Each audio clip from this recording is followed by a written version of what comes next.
ಎಲ್ಲ ಪುಸ್ತಕ ಪ್ರೇಮಿಗಳಿಗೆ ನಮಸ್ಕಾರಗಳು.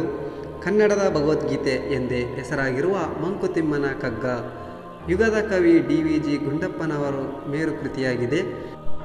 81ನೆಯ ಕಗ್ಗ ಬ್ರಹ್ಮನ ಲೀಲೆ. DVG ಗುಂಡಪ್ಪನವರು ಹೀಗೆ ಹೇಳುತ್ತಾರೆ: ಈ ಜಗತ್ತಿನಲ್ಲಿ ಬ್ರಹ್ಮನು ಜೀವಾಕೃತಿಯನ್ನು ತೊಳೆದು ತನ್ನನ್ನು ತಾನೇ ಮೈಮರೆತಂತೆ ಇರುವನು. ಹಾಗಾದರೆ ಅವನು ಮೈಮರೆತಿರುವನೇ? ಖಂಡಿತ ಇಲ್ಲ. ಹುಡುಕುವ ರೀತಿಯಲ್ಲಿರುವುದು, ದೊರೆತ ನಂತರ ಸುಖದಂತೆ ತೋರುವುದು, ದೊರಕುವ ತನಕ ಮಾತ್ರ ಆಯಾಸ ತಪ್ಪದು ಎನ್ನುತ್ತಾರೆ. 82ನೆಯ ಕಗ್ಗ ಕಣ್ಣು ಮುಚ್ಚಲೆಯಾಟ.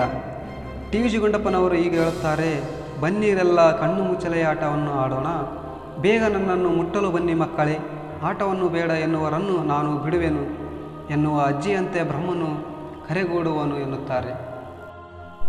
83ನೆಯ ಕಗ್ಗ ಚಿಂತೆ ಕವಿದಾಗ.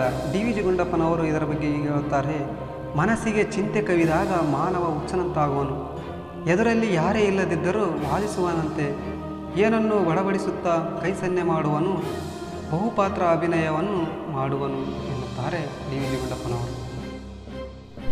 84ನೆಯ ಕಗ್ಗ ಬ್ರಹ್ಮನ ಚೆಂಡಿನಾಟ. DVG ಗುಂಡಪ್ಪನವರು ಹೀಗೆ ಹೇಳುತ್ತಾರೆ: ಪರಬ್ರಹ್ಮನು ಅಣುವನ್ನು, ಪಂಚಭೂತಗಳನ್ನು, ಧರೆ ನಕ್ಷತ್ರಾದಿಗಳನ್ನು, ಆಕಾಶವನ್ನು ಸೃಷ್ಟಿಸಿ ಒಮ್ಮೆ ಬಿಗಿದು ಇನ್ನೊಮ್ಮೆ ಸಡಿಲಿಸಿ ಕುಣಿಸುತ್ತಿರುವನು, ಅಲ್ಲದೆ ಅವುಗಳಲ್ಲಿ ಹುದುಕಿ ತಾನೇ ರೂಪಿಸಿದ ಚೆಂಡನ್ನು ಕುಣಿಸುತ್ತಾ ಆಡುತ್ತಿರುವನು ಎನ್ನುತ್ತಾರೆ. 85ನೆಯ ಕಗ್ಗ ಜೀವಕಥೆ. DVG ಗುಂಡಪ್ಪನವರು ಹೀಗೆ ಹೇಳುತ್ತಾರೆ: ಆದಿ ಅಂತ್ಯಗಳ ನಡುವಿನ ಜೀವಕಥೆಯು ಆಕಾಶದ ಬಯಲಿನಲ್ಲಿ ಮನವೆಂಬ ಗುಹೆಯಲ್ಲಿ ಅನಂತವಾದದ್ದಾಗಿದೆ. ಒಡೆಯನೊಬ್ಬನು ಪೀಪಿಗಳ ಊದುವನು, ಜೀವಕಥೆಯು ನೀರುಗಳೆಯಷ್ಟೇ ಎನ್ನುತ್ತಾರೆ DVG ಗುಂಡಪ್ಪನವರು. 86ನೆಯ ಕಗ್ಗ ರಸಿಕ. DVG ಗುಂಡಪ್ಪನವರು ಹೀಗೆ ಹೇಳುತ್ತಾರೆ: ಆಕಾಶವೇ ತಲೆದೂಗಲಾಗಿ, ಚಂದ್ರ ತಾರೆಗಳೇ ಹೂವಾಗಿ, ಜಗವೆಲ್ಲ ದೇಹವಾಗಿ, ಮಾಯೆಯು ಹೆಣ್ಣಾದರೆ ಭಗವಂತ ರಸಿಕನಾಗಿ ರುದ್ರತಾಂಡವನಾಡುವನು, ನಗುತ್ತಾ ಬೊಬ್ಬೆ ಬಿಡುವನು ಎನ್ನುತ್ತಾನೆ DVG ಗುಂಡಪ್ಪನವರು. 87ನೆಯ ಕಗ್ಗ ಬೊಮ್ಮನ ವಿಲಾಸ. DVG ಗುಂಡಪ್ಪನವರು ಹೀಗೆ ಹೇಳುತ್ತಾರೆ: ಬೆಳವಣಿಗೆ, ಪ್ರಕಾಶ, ಪ್ರಗತಿ, ವಿಕಾರ, ಸಡಗರ ಮುಂತಾದವುಗಳಲ್ಲಿ ಬೆಳಕು ಮತ್ತು ಬೆಳಕಿನ ವೇಗಗಳು ಕಾಲ ಮತ್ತು ದಿಕ್ಕುಗಳಾಗಿ ಸಂಚರಿಸುತ್ತಾ ಜಗತ್ತಿಗೆ ಒಂದು ಸಂವಹನ ಶಕ್ತಿಯಾಗಿವೆ. ಇದು ಬ್ರಹ್ಮನ ವಿಲಾಸವೇ ಆಗಿದೆ ಎನ್ನುತ್ತಾರೆ DVG ಗುಂಡಪ್ಪನವರು.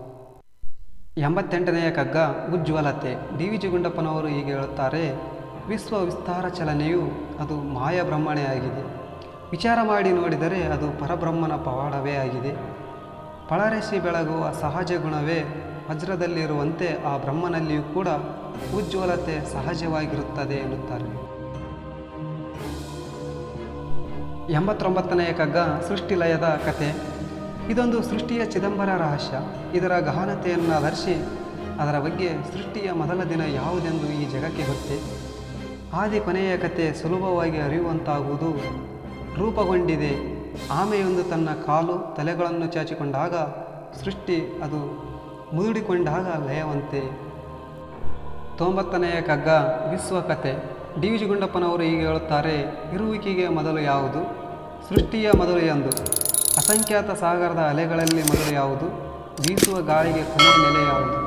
ಇದಕ್ಕೆ ಮೊದಲಿಲ್ಲ, ಕೊನೆಯಿಲ್ಲ. ವಿಶ್ವದ ಕಥೆಯೂ ಸಹ ಹಾಗೆಯೇ ಇದೆ ಎನ್ನುತ್ತಾರೆ. ಇದೇ ಥರದ ವಿಡಿಯೋಗಾಗಿ ನಮ್ಮ ಚಾನಲನ್ನು ಸಬ್ಸ್ಕ್ರೈಬ್ ಮಾಡಿ ಹಾಗೂ ಬೆಲ್ ಐಕಾನ್ ಕ್ಲಿಕ್ ಮಾಡಿ. ಎಲ್ಲ ಪುಸ್ತಕ ಪ್ರೇಮಿಗಳಿಗೂ ತುಂಬು ಹೃದಯದ ಧನ್ಯವಾದಗಳು.